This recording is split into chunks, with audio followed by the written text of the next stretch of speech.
Halo, perkenalkan, nama saya Rizka Gustiani. Di sini saya mengambil materi 5, yaitu menjelaskan mengenai risiko audit, manfaat audit, sistem pengendalian mutu, International Standard on Auditing, dan International Federation of Accountants. Poin pertama yang akan kita bahas di sini yaitu risiko audit. Sebelumnya, apa sih itu risiko audit? Risiko audit yaitu suatu kemungkinan auditor yang memberikan opini audit yang tidak tepat terhadap laporan keuangan yang sebenarnya. Hal ini yang mengandung salah saji material.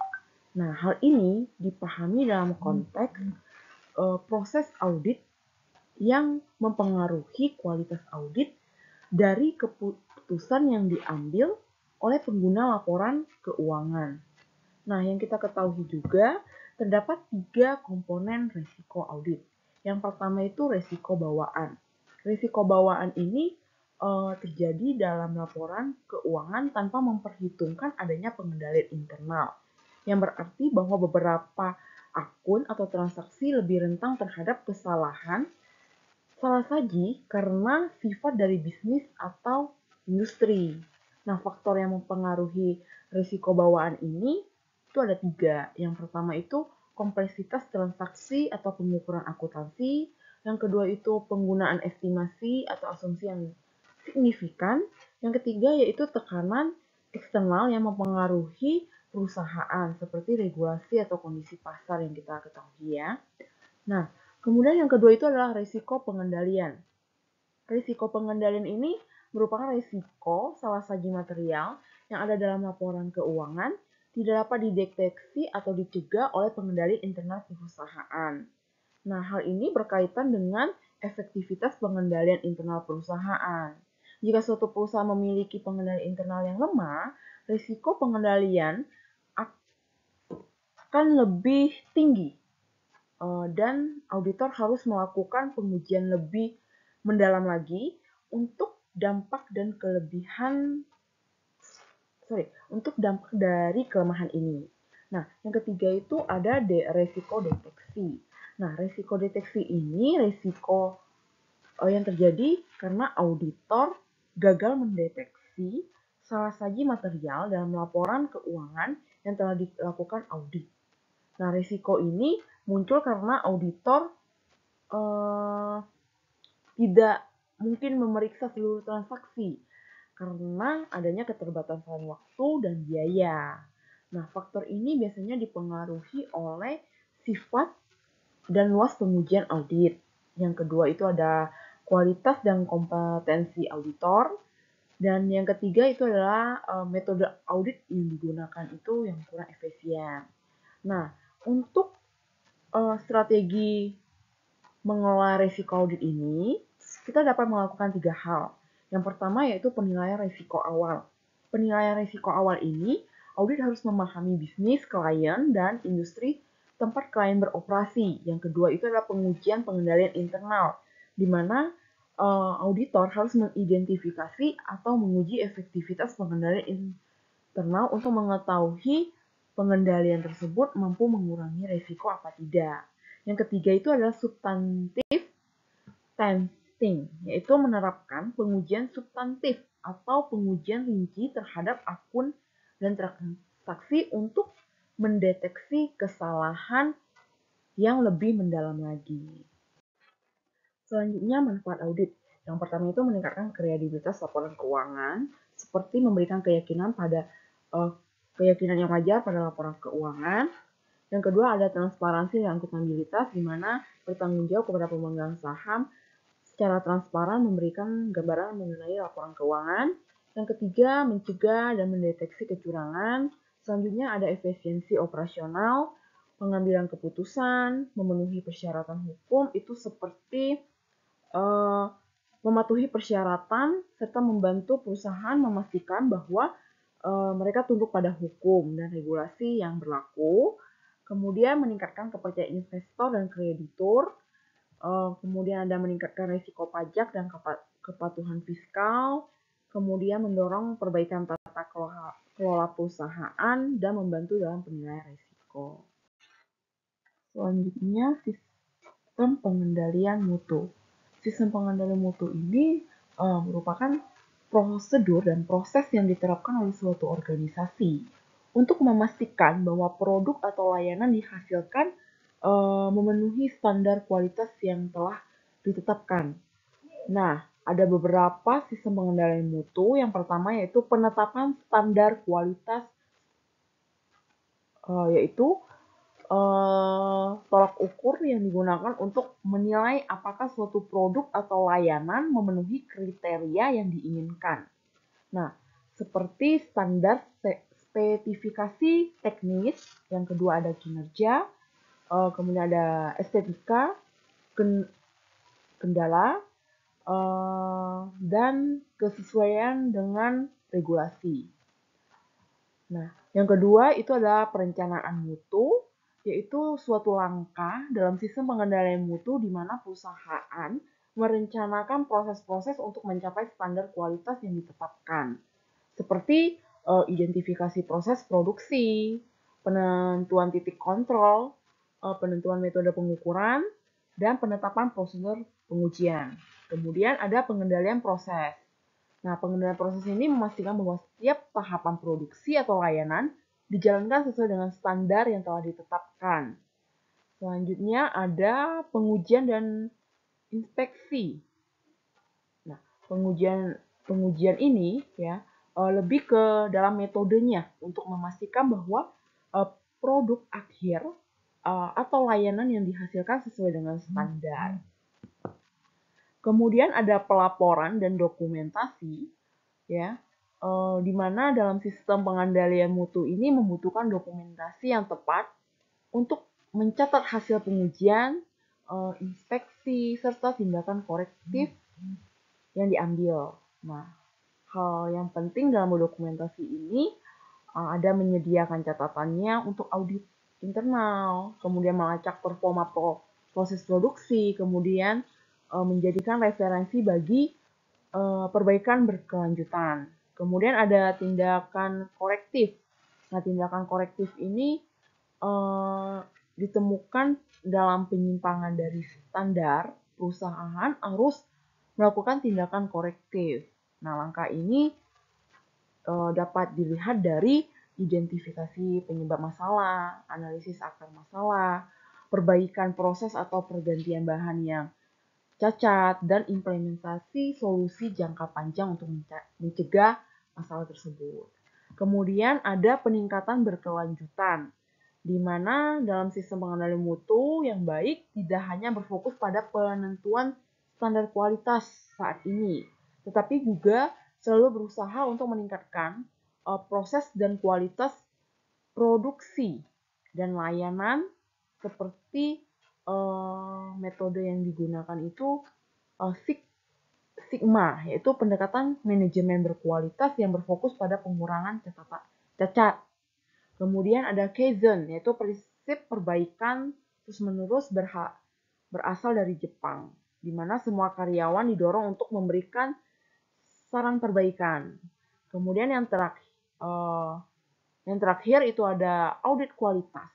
Nah, audit kualitas ini merupakan evaluasi sistematis terhadap seluruh proses pengendalian mutu yang dilakukan untuk memastikan kepatuhan mengenai standar dan kebijakan perusahaan.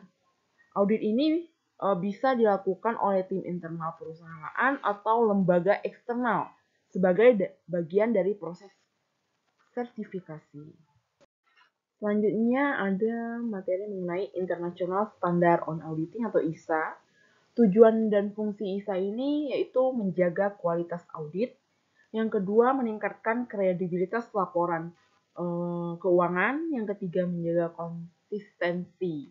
Nah, juga terdapat struktur dan komponen ISA. Yang pertama itu standar dasar dan prinsip umum. Yang kedua, standar perencanaan dan pelaksanaan audit. Yang ketiga, pengendalian intern dan pengujian substantif. Yang keempat, penggunaan pihak ketiga dan kerjasama dengan auditor lain. Yang terakhir, pelaporan hasil audit. Kemudian ada prinsip utama dalam ISA juga. Yang pertama, independensi auditor, profesionalisme, kecukupan dan kelayakan bukti audit, dan kepatuhan terhadap standar dan regulasi. Kemudian menggunakan ISO ini juga memiliki keuntungan. Yang pertama itu ada transparansi, konsistensi dalam global, dan pengurangan risiko. Nah, selanjutnya ada International Federation of Accounting, IFAC, ya. Itu merupakan suatu organisasi global yang mewakili profesi akuntansi dengan tujuan untuk memperkuat profesi akuntansi di seluruh dunia dan meningkatkan kualitas layanan akuntansi di tingkat global. Nah, tujuan utamanya yaitu meningkatkan kualitas profesi akuntansi secara global, menetapkan dan mendorong penerapan standar etika, audit, asuransi, pendidikan, dan layanan profesional lainnya. Kemudian berkontribusi pada pengembangan ekonomi global melalui peningkatan transparansi, akuntabilitas, dan kepercayaan dalam laporan keuangan. Nah, standar yang dikeluarkan oleh IFAC ini yang pertama itu adalah International Standard on Auditing yang sudah kita bahas sebelumnya, itu ISA. Kemudian International Financial Reporting Standard (IFRS), kemudian International Public Sector Accountancy Standard (IPSAS), dan Kode Etika Internasional. Nah, tanggung jawab dan perannya ini sebagai penguat profesional akuntansi yang bekerja meningkatkan kualitas dan kompetensi para akuntan. Kemudian ada advokasi global yang melakukan untuk adopsi standar internasional dalam audit, etika, dan akuntansi oleh pemerintah atau entitas swasta. Yang terakhir ada kerjasama internasional, yaitu bekerjasama dengan berbagai organisasi internasional lainnya seperti Bank Dunia dan PBB untuk mempromosikan tata kelola keuangan yang baik dalam peningkatan transparansi. Selanjutnya, hubungan antara manusia dalam manajemen audit. Nah, dalam audit manajemen, hubungan antar manusia mencakup komunikasi, kepercayaan, kerjasama, dan pengelolaan konflik antar auditor, manajemen, dan karyawan yang terlibat, yaitu seperti kolaborasi yang dibutuhkan, komunikasi, kepemimpinan, dan motivasi. Dalam hubungan antar manusia ini terdapat aspek tahap-tahap audit manajemen. Yang pertama yaitu perencanaan audit. Pada perencanaan ini, tahapan ini, auditor perlu membangun hubungan awal yang baik dengan pihak manajemen. Kemudian, yang kedua ada pengumpulan data.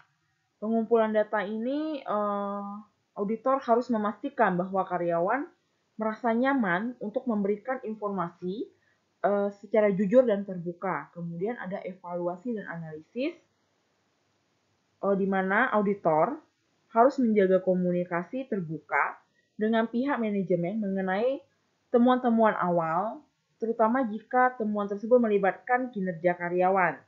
Kemudian ada pelaporan hasil audit. Auditor harus memiliki keterampilan komunikasi yang baik untuk menyampaikan laporan secara diplomatis dan objektif. Auditor juga harus memastikan bahwa laporan audit tidak hanya berfokus pada kritik maupun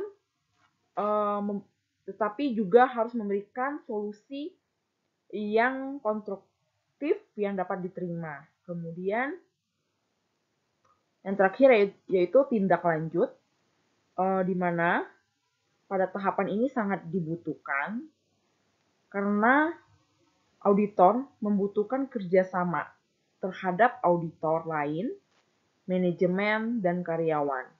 Auditor perlu memonitor perkembangan dengan cara yang terbuka, mendukung, untuk memastikan bahwa perubahan yang diusulkan dapat diterapkan secara efektif.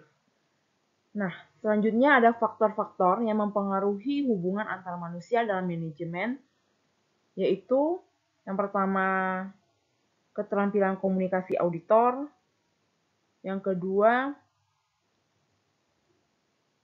kepercayaan, yang ketiga kebijakan manajemen, serta budaya organisasi. Nah, budaya organisasi ini seperti budaya yang terbuka terhadap evaluasi dan perbaikan, kecenderungan memiliki hubungan yang lebih baik selama proses audit dibandingkan dengan organisasi yang resisten terhadap perusahaan.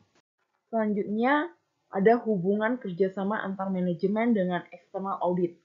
Nah, tugas dan tanggung jawabnya ini mencangkup manajemen bertanggung jawab untuk menyediakan laporan keuangan yang transparan, akurat, dan sesuai dengan standar akuntansi yang berlaku. Kemudian auditor eksternal bertugas melakukan pemeriksaan independen terhadap laporan keuangan yang disiapkan oleh manajemen.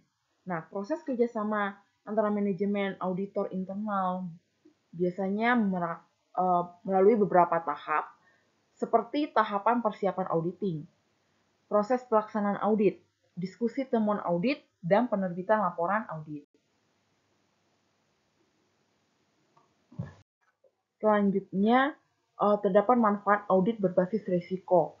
Yang pertama itu meningkatkan efektivitas audit, yang kedua meningkatkan manajemen risiko, yang ketiga fokus pada area yang memiliki dampak terbesar, yang keempat membantu dalam pengambilan keputusan yang lebih baik, yang kelima mendorong peningkatan pengendalian internal, yang keenam penghematan biaya. Selanjutnya, komunikasi dalam manajemen audit. Nah, komunikasi yang efektif berperan penting dalam memastikan bahwa seluruh informasi yang diperlukan untuk proses audit dapat dikumpulkan, dipahami, dan diterapkan dengan tepat oleh semua pihak yang terkait. Yang bertujuan untuk memfasilitasi pertukaran informasi, meningkatkan pemahaman auditor, mengidentifikasi area yang membutuhkan perhatian khusus, dan menyampaikan hasil audit secara jelas. Komunikasi dalam manajemen audit juga berperan dalam tahap perencanaan audit, tahap pelaksanaan audit, tahap pengumpulan data dan analisis, tahap pelaporan audit, dan tahap tindak lanjut. Nah, dalam komunikasi manajemen audit juga terdapat beberapa jenis komunikasi, yaitu lisan, tertulis, dan visual. Serta terdapat prinsip yang ditekankan dalam komunikasi manajemen audit ini, yaitu kejelasan, ketepatan waktu, objektivitas, kerahasiaan, dan keterbukaan.